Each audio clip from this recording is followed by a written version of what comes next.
बिस्मिल्लाहिर्रहमानिर्रहीम, अस्सलाम वालेकुम। आप देख रहे हैं प्रोग्राम हकीकत और मैं हूं आपकी मेज़बान सैयदा इकरा बुखारी। नाज़रीन, जब बुरा वक्त शुरू होता है तो मुसीबतें पै दर पे हमलावर होती हैं और इंसान के सब्र और शुक्र का इम्तिहान लेना शुरू हो जाती हैं। जो इंसान मुश्किल हालात में कोशिश करके रास्ते आसान बना लेता है वो एक मजबूत और बाहिम्मत शख्स तस्वुर किया जाता है।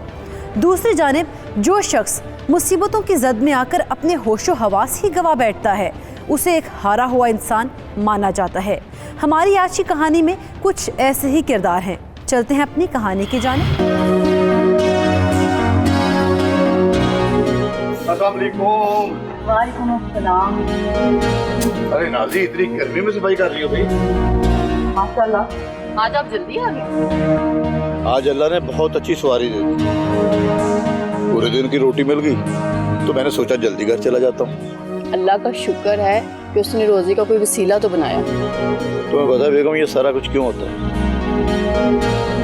ये जो तुम हर वक्त अल्लाह का शुक्र अदा करती हो ना, ये उसी का सिला है कि वो कभी मुझे खाली हाथ नहीं लौटाता। अच्छा, मैं आपके लिए खाना बनाती हूँ। खाना भी बना लेना। वो बच्चे नजर नहीं आ रहे, किधर है? अच्छा, बच्चे इधर ही हैं, वो अंदर बैठ के अपने स्कूल का काम कर रहे हैं। ये तो बहुत अच्छी बात है बेगम। मैं सारा दिन बच्चों के लिए मेहनत करता हूँ, तरह तरह की सवारियों से पाला पड़ता है, लेकिन जब शाम में मैं घर आता हूँ मेरे बच्चे पढ़ रहे होते हैं तो तुमने इतने अच्छे तरीके से मेरे घर को संभाला हुआ है, देख के मेरी सारी थकावट उतर जाती है। आपका शुक्रिया कि आप दिन रात हमारे लिए मेहनत करते हैं। अरे शुक्रिया किस बात का भाई, ये तो मेरा फर्ज है। यार वो बच्चे नजर नहीं आ रहे, किधर है? बुलाओ उनको। अच्छा, मैं अभी बुलाती हूँ। नईम, आलिया, बेटा बाहर आओ, आपके पापा आए हैं। वालेकुम अस्सलाम। वालेकुम अस्सलाम। कैसा है मेरा बेटा? पढ़ाई कैसी जा रही है भी आपकी? ठीक है। शाबाश। बाबा, मैं तो सोच रहा था आज फिर मेरे सोने के बाद आप आएंगे। तो अब तो आ गया हूँ ना, अब तो खुश हो ना। अरे मेरी बेटी कैसी है? बाबा, मैं ठीक हूँ, आप थके हुए लग रहे हैं। अरे बेटा, जब मैं आपका हंसता मुस्कुराता चेहरा देखता हूँ ना तो मेरी सारे दिन की थकावट उतर जाती सच्ची बाबा? है। हाँ बिल्कुल सच्ची। मैं तो मुस्कुराती रहूं। अरे वाह मेरा बेटा। अच्छा लो भाई, ये रहे तुम्हारे पैसे और ये तुम्हारे आज के पैसे। जाओ दुकान से कोई अच्छी सी चीज लेकर आओ। Thank you Baba. वेलकम बेटा, वेलकम।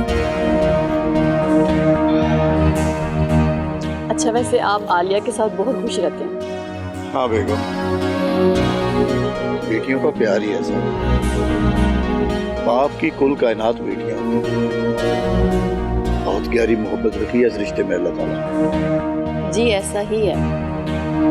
अच्छा, वो माँ जी कह रही थी जब अरशाद आए उससे कहना मेरी दवाई ला दे, उनकी दवाइयाँ खत्म हो गई हैं। अरे तुमने पहले क्यों नहीं बताया? मैं अभी दवाई लेकर आता हूँ, तुम उधर ही खाना बनाओ। ठीक है, मैं खाना मैं बस यूं गया और यूं आया।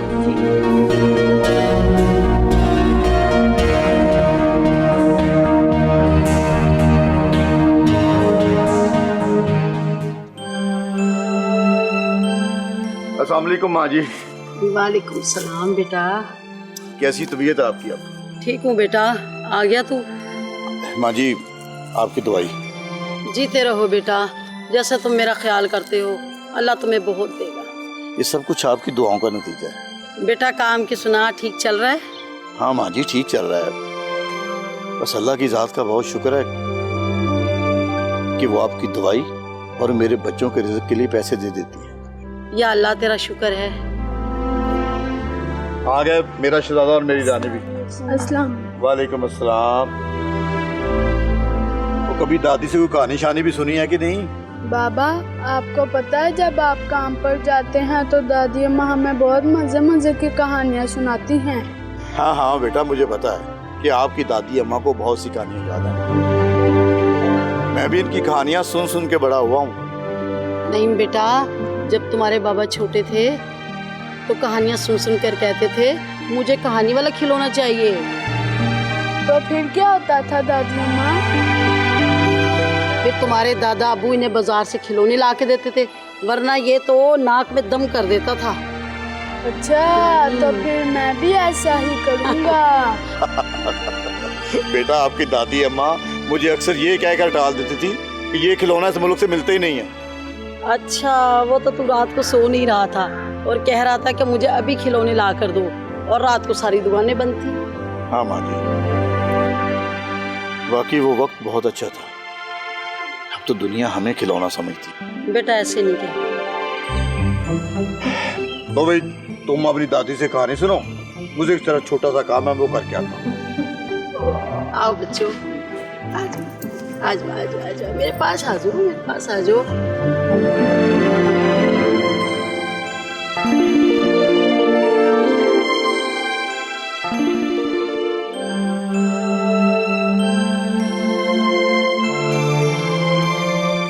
क्या सोच रहे हैं आप? क्यों परेशान है? सुबह से आपको फोन भी कर रही हूँ, आपका नंबर ही बंद जा रहा है। अरे नहीं, ना मैं कुछ सोच रहा हूँ ना ही परेशान हूँ, वो मोबाइल की बैटरी खत्म हो गई। चलें कोई बात नहीं, मैं आपके लिए खाना लेके आती हूँ। नहीं, मैं खाना नहीं खाऊंगा, मेरा दिल नहीं है। मैं तो इस कोरोना के बारे में सोच रहा हूँ कि अगर यही हालात है तो हम जैसे लोगों को क्या बनेगा।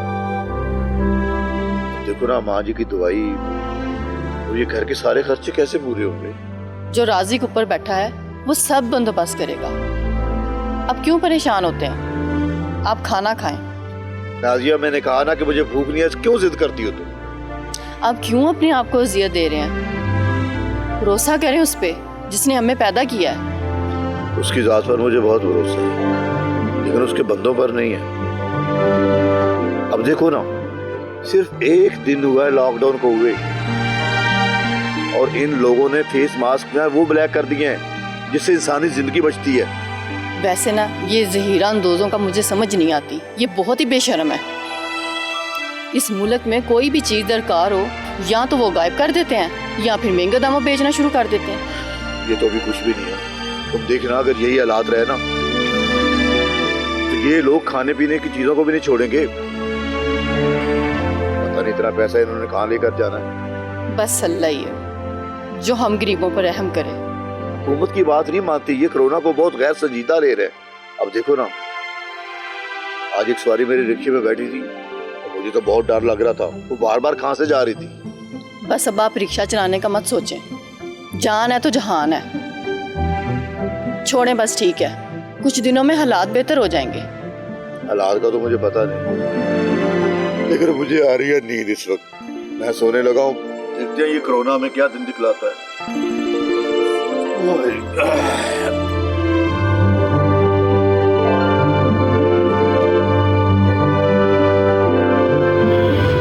इरशाद की जिंदगी में सब कुछ सही चल रहा था। इरशाद की बीवी नाजिया, 2 छोटे बच्चे और एक बूढ़ी माँ सादा गुजर बसर करके खुशी खुशी अपने आंगन में रहते थे।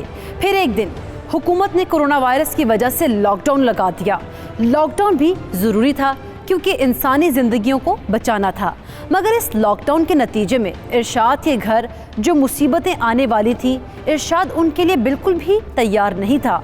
इरशाद की ज़िंदगी किस रुख जाने वाली थी, ये आपको दिखाएंगे एक ब्रेक के बाद।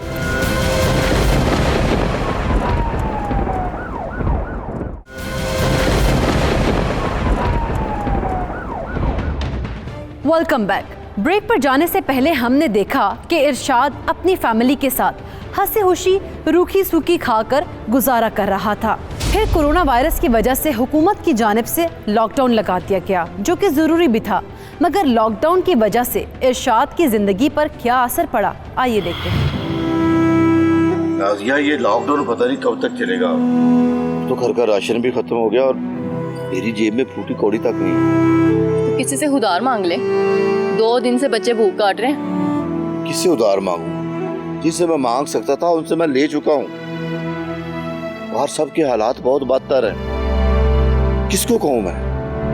मैंने तो कभी सोचा भी नहीं था कि हमारे हालात ऐसे हो जाएंगे। पहले कम से कम रोज खाना तो पक जाता था ना। ठीक कह रही हो, इस कोरोना ने कम से कम ज़ख़ीरा अंदोजों का पेट तो भर दिया है ना।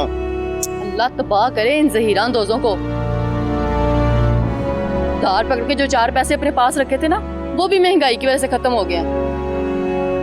बस मुझे तो मेरे बच्चों की फिक्र होती है। भूख लगी है। बेटा तुम कमरे में चलो, तुम्हारी अम्मी भी रोटी लेकर आती है। बस यही दिन देखना बाकी था कि मैं अपने बच्चों को खाना भी नहीं खिला सकती। यार क्या कर रही हो? हिम्मत से काम लो। कहाँ से लाऊं हिम्मत? 2 दिन से मेरे बच्चे भूखे हैं। 2 दिन से उनको चटनी से रोटी दे रही हूँ, बस अब और नहीं बर्दाश्त होता। आए, आए बेटा, आए। ये दर्द तो मेरी दर्द जान ले लेगा, कुछ कर। माँ जी, अगर मेडिकल स्टोर वाले उधार दवाई देते ना तो मैं कब की ला चुका होता। बेटा ये दर्द मेरी जान ले लेगा। 2 हफ्तों से मुझे इंसुलिन भी तो नहीं लगी। माँ जी, आप कमरे में चलें, मैं किसी से उधार पकड़ के आपकी दवाई लाता हूँ। अच्छा बेटा।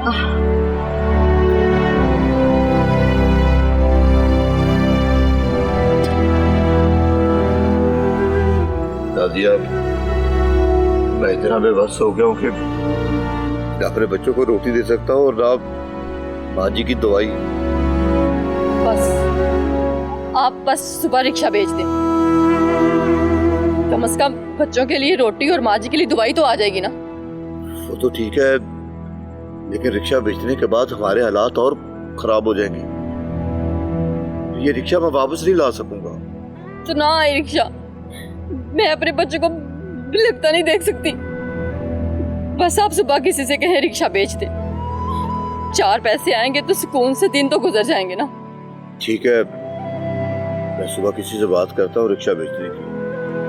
देखो, जहाँ तुम लोगों ने मेरा इतना साथ दिया, थोड़ा सा साथ और दें, अल्लाह ताला की राह सब कुछ ठीक कर देंगे। हम आपके साथ हैं, बस आप सुबह किसी से रिक्शे की बात करें, इसको बेच दें। ठीक है, सुबह करता हूँ किसी से।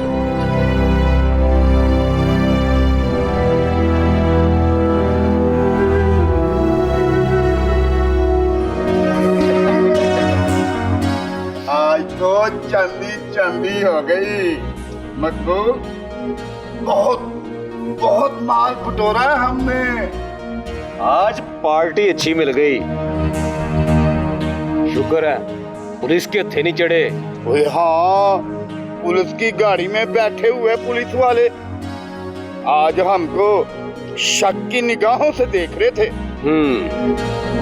बस 3-4 और ऐसे शिकार हमें मिल जाएं, सुकून से एक माह गांव में जाके गुजारेंगे। ओ हाँ यार मकबूल, ये बात तुमने बिल्कुल ठीक की है। हमको गांव में गए हुए एक अरसा गुजर गया। यार एहसन, तू इन पैसों का करेगा क्या?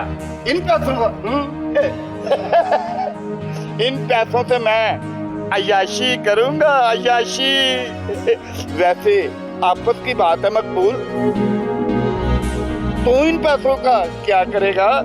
मैं इन पैसों से बहुत सारे कपड़े खरीदूंगा और अच्छे से होटल में खाना खाऊंगा। ओ मकबूल, आज हमने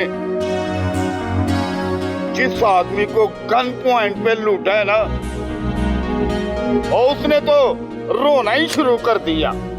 पता नहीं ये लोग रोना क्यों शुरू कर देते हैं, शायद इसीलिए कि हम उनके पैसे वापस कर देंगे। नहीं नहीं मकबूल, नहीं। ये गन देख रहे हो ना, इस गन को देखकर बड़ों बड़ों के आंसू निकल आते हैं। हाँ, एक तो बेचारा कह रहा था मैंने अपनी माँ के लिए दवाई लेकर जानी है। माँ की दुआई।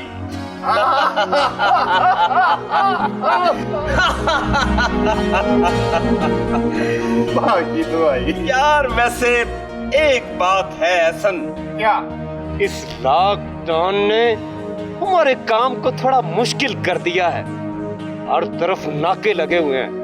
मुझे तो लगता है कुछ अरसे के लिए हमें ये काम बंद कर देना होगा। और तू परेशान क्यों होता है?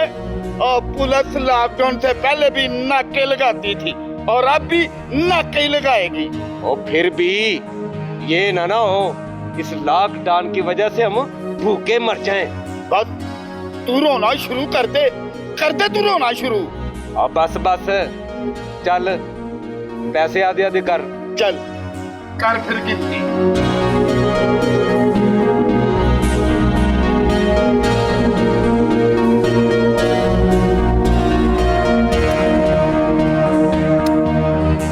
ये ले आधे आधे हो गए। पक्की बात है ना, आधे आधे ना। और गिन के देख ले। तू यार है अपना, तुझ पे इत्मीनान है मुझे।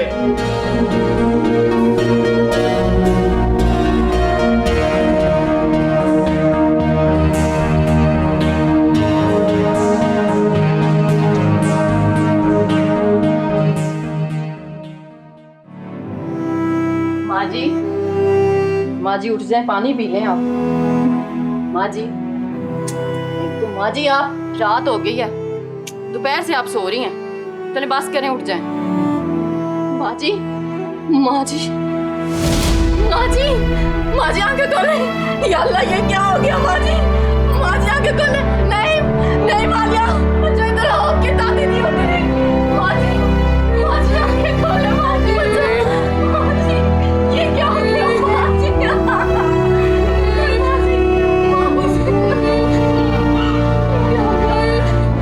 शाम को कैसे संभालूंगी? माँ जी क्या हो गया? क्यों रो रहे हैं आप लोग? शाम माँ जी नहीं बाजी,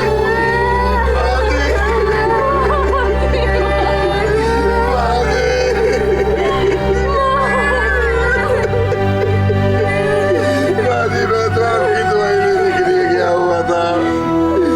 वो मेरे पुलिस लॉकडाउन ने मेरी माँ को घेर दिया। मेरे पास कफन दफन के पैसे भी नहीं है। शाला क्या करूं मैं सारी जिंदगी अपनी मर्जी के लिए कुछ नहीं कर सका। कब्र में भी ऐसे उतारूंगा। मुझे मर जाना चाहिए, मुझे मर जाना चाहिए।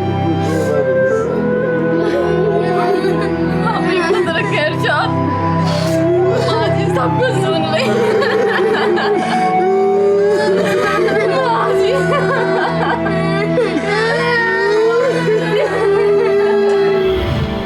लॉकडाउन में पब्लिक ट्रांसपोर्ट बंद होने की वजह से इरशाद का काम भी बंद हो गया, जिसके बायस वो 2 वक्त की रोटी के लिए भी तंग हो गया। उसके बीवी बच्चों के साथ साथ उसकी माँ खदीजा बीबी की अद्वियात आना भी बंद हो गई और अद्वियात ना होने की वजह से इरशाद की माँ जहाने फानी से कूच कर गईं और इरशाद के पास अपनी माँ के कफन दफन के लिए भी पैसे नहीं थे। इरशाद की माँ का कफन दफन एक फलाही तंजीम ईजी ने किया, जिस पर इरशाद को बहुत दुख था कि वो अपनी माँ की आखिरी रसूमात भी अदा ना कर पाया। दूसरी जानिब एहसन और मकबूल जैसे सफाक डाकू थे जो पैसों में खेलते थे। इरशाद की सादा और मेहनत करके खाने वाली ज़िंदगी पर डाकू क्या असर डालते हैं, आपको बताएंगे एक ब्रेक के बाद।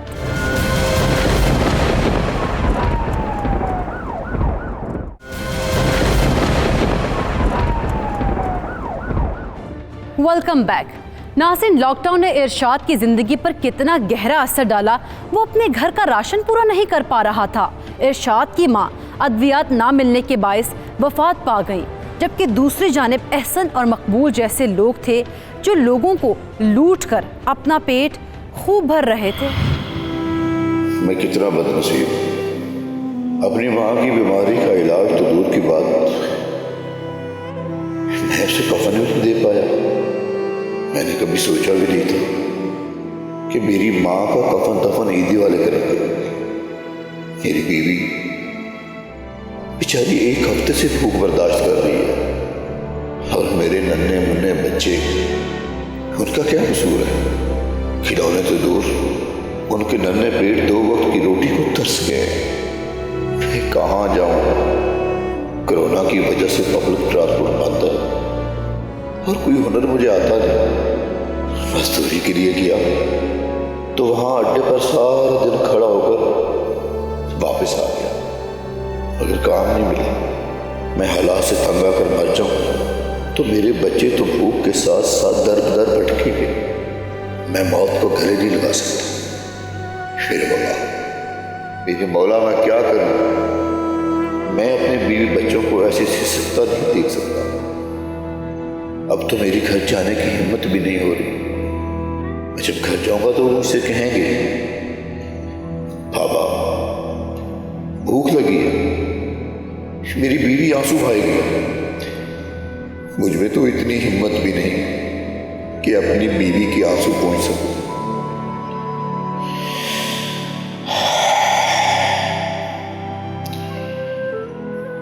मैं आज रात घर नहीं जाऊंगा। सुबह होगी तो देखूंगा कि कहां जाना है और क्या करना है। हाँ, क्या करना है।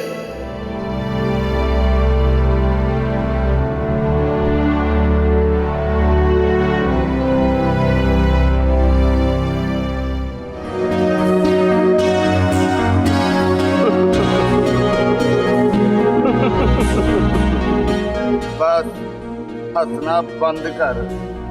ये बता करना क्या है? आज भी तेरा हाथ पैर मारने का इरादा है कि नहीं?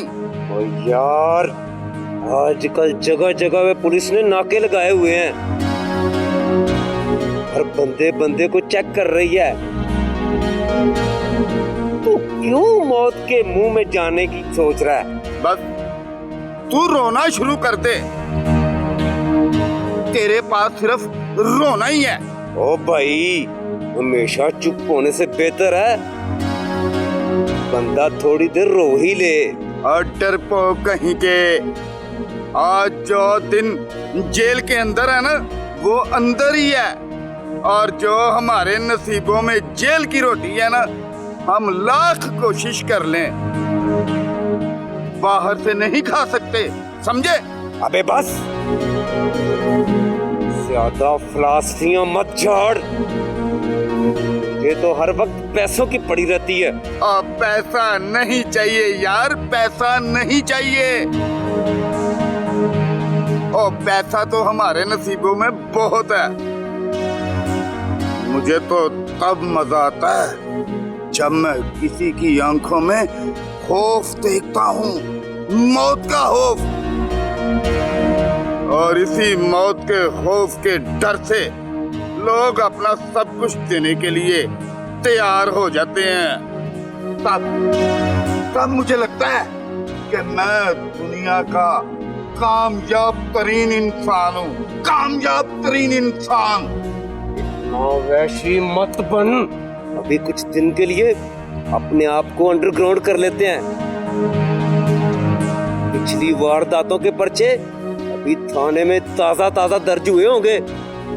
यार, वो मुजरम ही क्या जो अपने जुर्म का निशान पीछे छोड़ आए। वैसे तो फिक्र ना कर,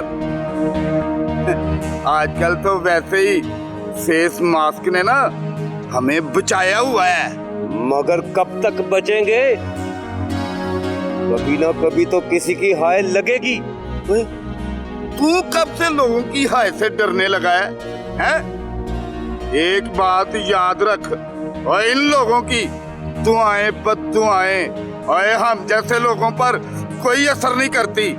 हाँ, तू बता कि तू अगली गेम में मेरे साथ है कि नहीं, या मैं फिर मैं क्या कहने लगा था तू? और मैं यही कहने लगा था, अगर तेरा दिल नहीं ना करता तो मैं किसी और को साथ मिला लेता हूँ। तेरा तो दिमाग खराब है। किसे मिलाएगा तू अपने साथ? और वैसे भी इस शहर में हम दोनों को एक दूसरे के सिवा जानता भी कौन है? मकबूल और जान पहचान बनाना कौन सा मुश्किल काम है? किसी को भी एक आधे टाइम का खाना खिलाओ तो जान पहचान हो जाती है। तुझे बहुत आसान लगता है ना, तो कर ले जान पहचान और मिला ले किसी को अपने साथ। तू तो नाराज ही हो गया। चल छोड़, नाराज मत हो। नहीं रखता मैं किसी को भी साथ, मगर तू ये डरना छोड़ दे। मैं जो खौफ दूसरों की आंखों में देखना चाहता हूँ ना, अगर मुझे वो खौफ तेरी आंखों में नजर आया तो मैं तुझे भी नहीं छोड़ूंगा। मेरे पास जो है वो तेरे पास भी है। जितना पैसा लूटते हैं बराबर बांटते हैं, इसलिए तू अपनी तवज्जो लोगों की तरफ ही रख।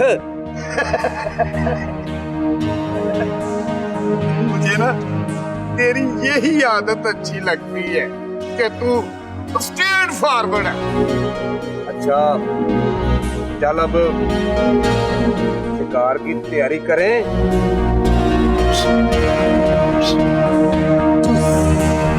चल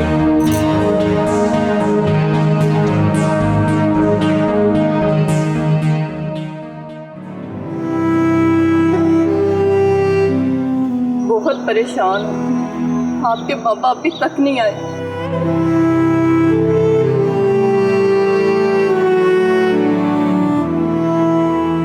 कहाँ थे आप? सारी रात पता नहीं क्या क्या वहमो गुमान में आता रहा। बताएं कहाँ थे आप? इधर ही था। इधर ही थे? पहले तो कभी सारी रात बाहर नहीं रहे आप। क्या बताऊं?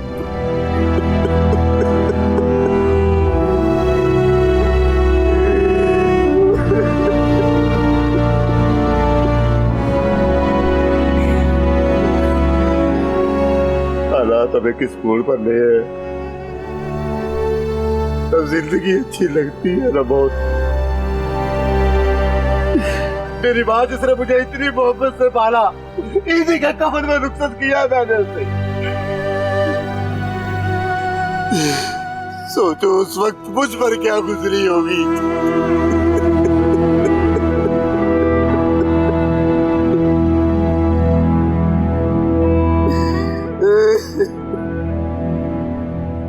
अरशाद, आपको ऐसे ही हिम्मत रखनी पड़ेगी। वो जो आपने रिक्शा बेचने के लिए कहा था उसका क्या बना? ये तो तैयार ही नहीं है, फिर काम नहीं है ना। अरशाद, अगर आप कहें तो मैं किसी के घर में काम कर लूं। नहीं नहीं नादिया नहीं। अब तो लोग कोरोना की वजह से घरों में काम करने वालों को भी निकाल रहे हैं। तो फिर कहाँ जाएं? मेरे बच्चे सूखा मुंह खाली पेट लेकर सोते हैं।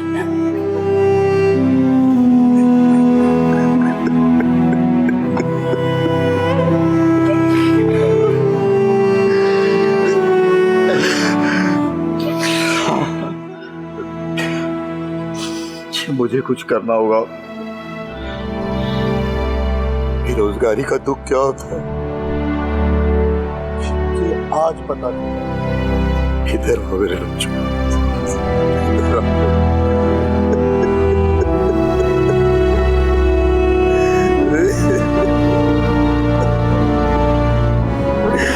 माँ से कुछ नहीं मांगेंगे।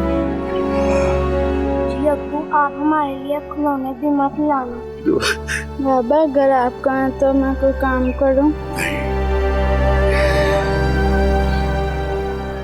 ऐसा कभी नहीं चाहूंगा।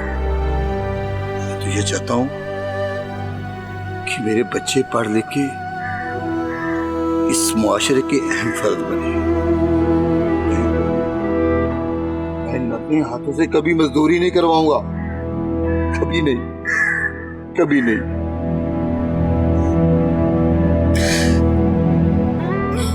या अल्लाह, हम पे रहम कर। अगर हम पे रहम नहीं करना, इन मासूम बच्चों पे रहम कर अल्लाह।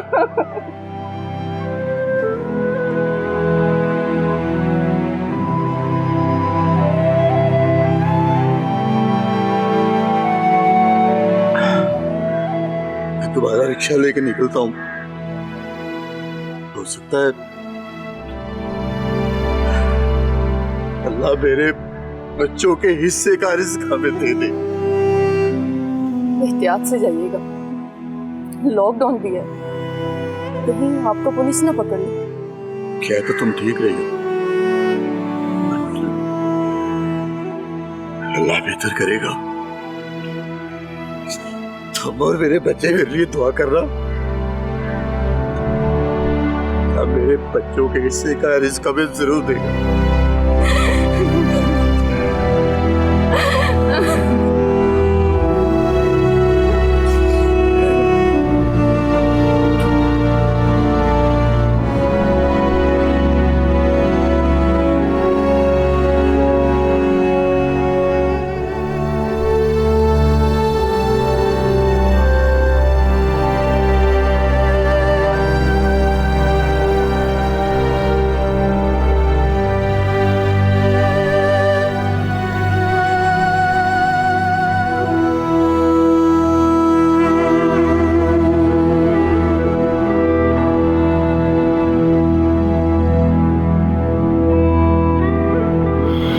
इरशाद अपनी माँ की मौत की वजह से बहुत सदमे में था। उसे ये पछतावा था कि वो अपनी माँ को अपने पैसों से खरीदे हुए कफन में सपुर्दे खाक तक न कर सका और ना ही माँ का इलाज करवा सका। लेकिन उसने थोड़ी बहुत हिम्मत पैदा करके दोबारा रिक्शा चलाने का सोचा। दूसरी जानिब एहसन और मकबूल जैसे डाकू भी लोगों को लूटने के लिए सरगर्म हो चुके थे।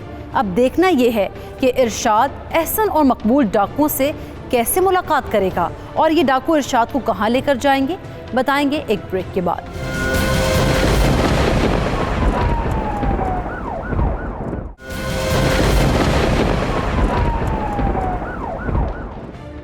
Welcome back. नाज़िन, इरशाद जो कि एक रिक्शा ड्राइवर था, लॉकडाउन की वजह से काफ़ी अरसे से घर बैठा था। उसकी माँ भी अद्वियात ना होने की वजह से चल बसी थी। बीवी और बच्चे भूख से बिलख रहे थे। इरशाद ने दोबारा रिक्शा चलाने का फैसला किया, मगर उसकी मुलाकात एहसन और मकबूल जैसे डाकुओं से हो गई। उसके बाद क्या हुआ, आइए देखते हैं। सारा दिन गुजर गया। पिछले 12 घंटों में सिर्फ 2 सवारियां, गिनती के 500 रुपये कमाए, 300 का पेट्रोल लग गया। अगर रास्ते में किसी पुलिस वाले ने रोक लिया तो ये भी जाएगी। मेरे बच्चों का क्या बनेगा, कुछ समझ नहीं आती क्या करें।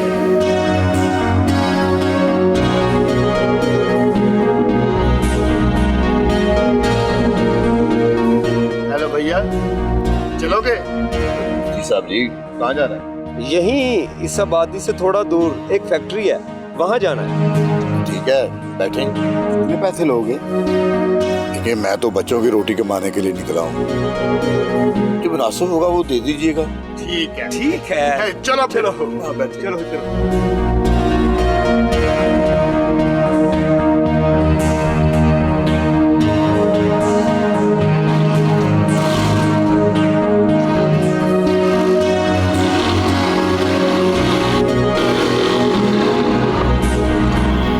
इरशाद ने दोबारा रिक्शा चलाने का फैसला किया, मगर उसकी मुलाकात एहसन और मकबूल जैसे डाकुओं से हो गई। उसके बाद क्या हुआ देखेंगे, मगर उससे पहले ये रिपोर्ट मुलाहिजा कीजिए।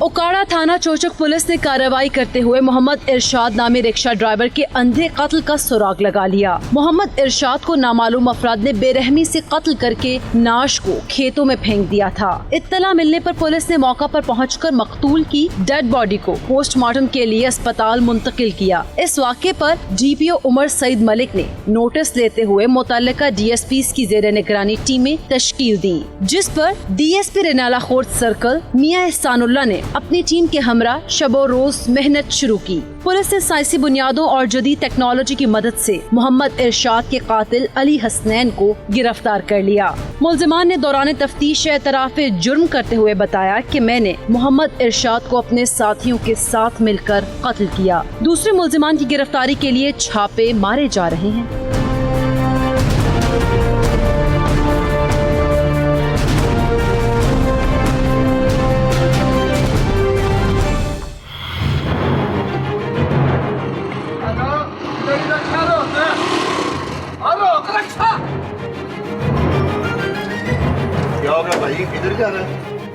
बताते हैं हौसला कर। क्या मतलब है तुम्हारा? ये क्या कर रहे हो तुम? बहुत जुबान चलती है तेरी, है बहुत चलती है जुबान तेरी। निकाल बेटा, निकाल जल्दी से, जल्दी निकाल जो कुछ है। देखो, पहले मेरी कोई कमाई नहीं हुई और मेरे बीवी बच्चे 4 दिन से घर में भूखे बैठे हुए हैं। अरे हमें रोके मत दिखा, जो हमने कहा है ना वो चुपचाप दे, समझा? चुपचाप दे। क्यों जुल्म कर रहे हो? क्यों लूट रहे हो मुझे? मेरे पास तो कुछ भी नहीं है। निकाल जल्दी कर। नहीं, मेरे पास कुछ नहीं है। मेरी बात सुन, जिंदगी प्यारी है या पैसे? पैसे तो मैं नहीं दूंगा, मैं बिल्कुल नहीं दूंगा पैसे। एहसन, एहसन, ये जुबान चला रहा है, मेरा दिमाग खराब कर रहा है। निकाल जल्दी कर पैसे। देखिए आप क्या कर रहे हैं? हमारी बात की समझ नहीं आ रही। कुछ नहीं है मेरे पास। वो नहीं है तेरे पास। देगा।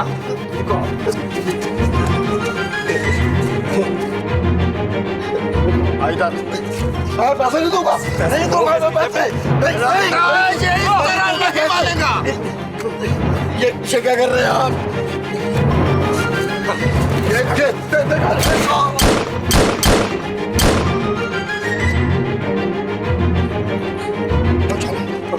पकड़ इसे, पकड़।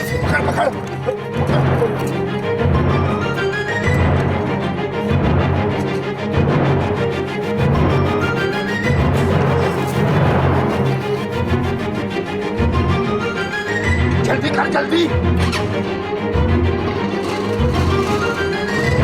कर, जल्दी।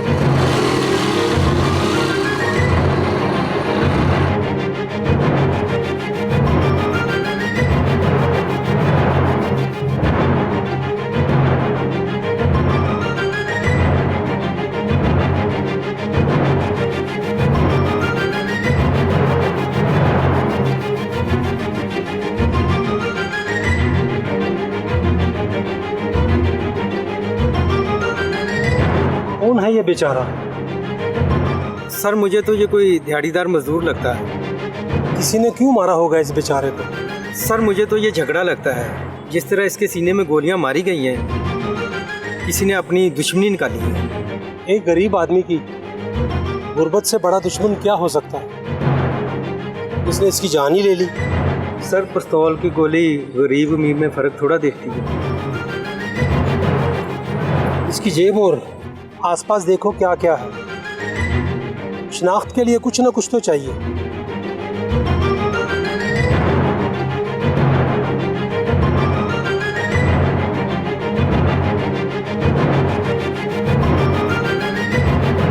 सर शनाख्ती कार्ड तो नहीं मिला, ये नंबर मिला है और इसकी जेब भी फटी हुई है। इसके अलावा इसके हाथ भी जख्मी हैं और मुझे लगता है अफराज़क में कातिल की उंगलियों के निशान इसके हाथों पर मिल सकते हैं। लगता है किसी के साथ हाथापाई हुई है। इसकी डेड बॉडी को पोस्टमार्टम के लिए भेजो। और हाँ, ख्याल रहे उंगलियों के निशान फोरेंसिक से पहले मिट ना पाए। और हाँ, इसके पास से जो फ़ोन नंबर मिला है उसका पता लगाओ तो वो इनके घर वालों का है या किसी और का।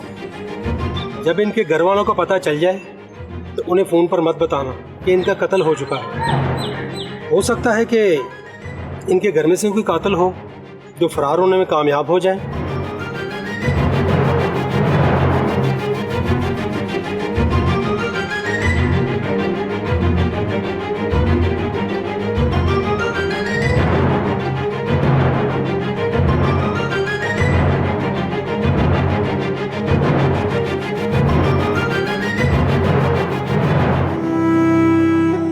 अब्बू अभी तक नहीं आए, इतनी भूख लगी है। बेटा आपके भाई अब्बू को ही ढूंढने गए हैं, वो दोनों अभी आ जाते हैं।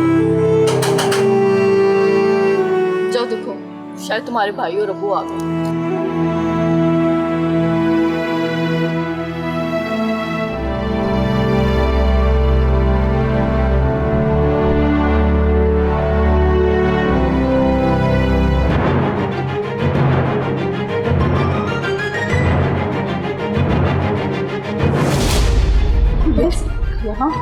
इंस्पेक्टर साहब, खैरियत है? जी खैरियत है।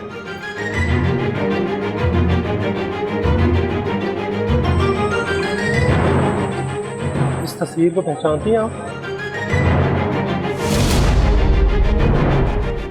अरशाद, ये तो अरशाद है। इनको क्या हुआ इंस्पेक्टर साहब? इनको क्या हुआ इंस्पेक्टर साहब? इनका कत्ल हो गया।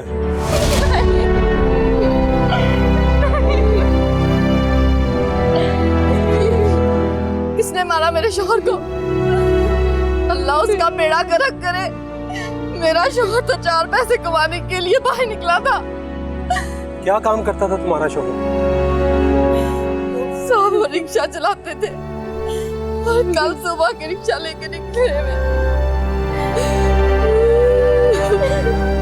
मतलब मकतूल का रक्षा तो वहां नहीं था, तो कहाँ गया? ये मामला मुझे लड़ाई का लग रहा है। सर मुझे भी ये कोई वारदात लगी। बीबी ये बताओ, ये रक्षा तुम्हारे खामन का जाती था जी साहब, या किसी और का था? उनका जाती था। तुम्हारे खामन की किसी के साथ दुश्मनी थी? नहीं साहब, उनकी किसी से कोई दुश्मनी नहीं। वो तो बहुत अच्छे इंसान थे। आप चाहे तो मोहल्ले वालों से भी पूछ सकते हैं। देखो बीबी, जो होना था वो हो गया। अब आपको हौसले से काम लेना चाहिए। आपका हमें नंबर चाहिए ताकि हम मुजरिमों को पकड़कर आपको इत्तला कर सकें।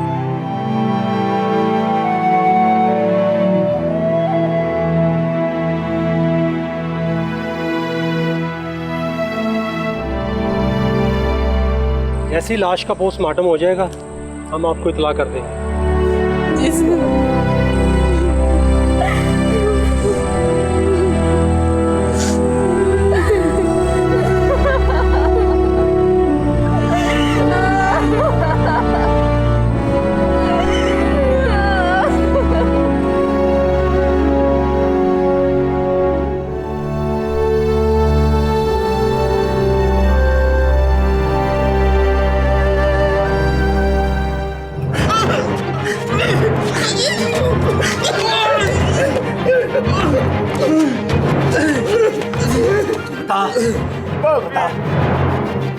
क्यों मारा है गरीब आदमी को? क्या बिगाड़ा तो उसने तुम्हारा? सर इन लोगों ने कई वारदातें की हैं और मासूम लोगों को लूटा है।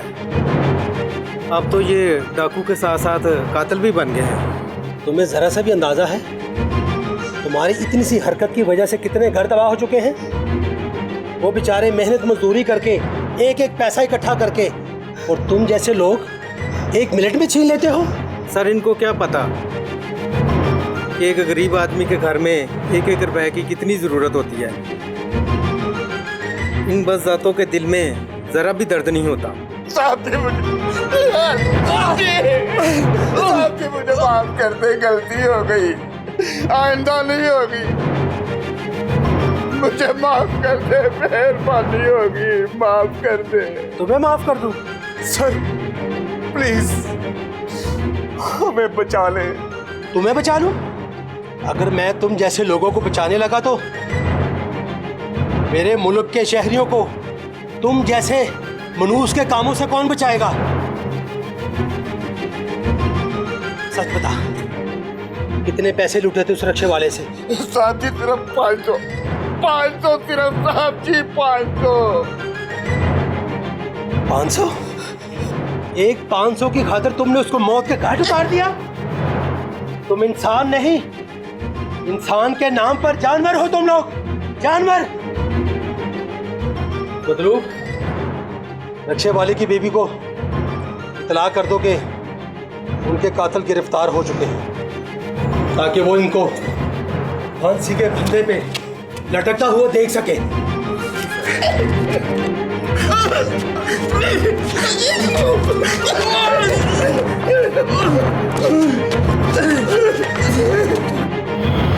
नाज़रीन, एक इंसान किस तरह सिर्फ चंद पैसों के लिए दूसरे इंसान को मौत के घाट उतार सकता है, ये सोचकर अकल दंग रह जाती है।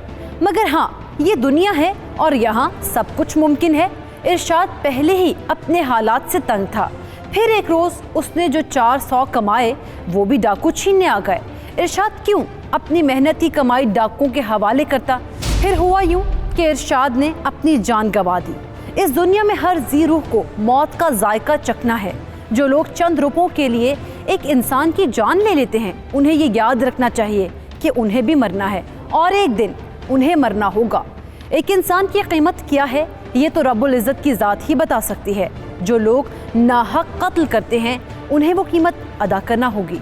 नाज़रीन, मिर्ज़ा गालिब कहते हैं, बस के दुश्वार है हर काम का आसान होना, आदमी को भी मुयस्सर नहीं इंसान होना। आप भी अपने अजीज़ व अकारिब और रिश्तेदारों की खैर खबर लेते रहा करें। सफ़ेद पोश आदमी के हालात जितने भी मुश्किल गुजर रहे हों, वो अपना हाथ नहीं फैलाता। अगर माली मदद ना कर सकते हों तो थोड़ा वक्त ही निकाल लें और उनको दें। आपका मेरा मुआशरा बदल जाएगा। अपने इर्द गिर्द होने वाले जुराइम के खिलाफ आवाज़ बुलंद करते रहें। मिलेंगे एक और हकीकत के साथ। इसी के साथ दीजिए अपनी मेज़बान सैयदा इकरा बुखारी और टीम हकीकत को इजाज़त। अल्लाह निगहबान।